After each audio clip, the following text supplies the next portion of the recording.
Um vez, teve um príncipe que visitava seu reino na busca de uma princesa para casar com ele. Estava desanimado e duvidava se era possível ele achar seu verdadeiro amor. Depois de tentativas, desiludido, ele volta para seu palácio. Num noite cheio de tempestade, que ouvida de longe, alguém da chama atrás do portão. Era uma menina sorocado e despenteado. Água correva para seu rosto e para seu sapato. É claro que ela é princesa. Rainha desconfiada para esse vídeo. Que não te descobre se menina que só está conta assim.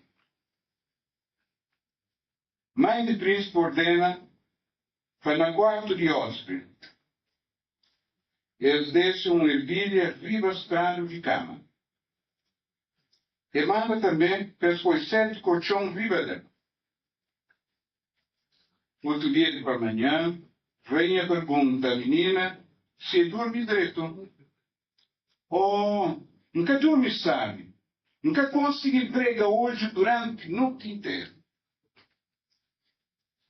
Alguma coisa deixa meu corpo com dor. Acha que estava deitado riba de coça rodona, resistente e pequenote, forte casaco. Com aquele teste ali, família real certifica que a menina era honesta. Só uma princesa verdadeira poderia se sentir incomodado com um grande ervilha.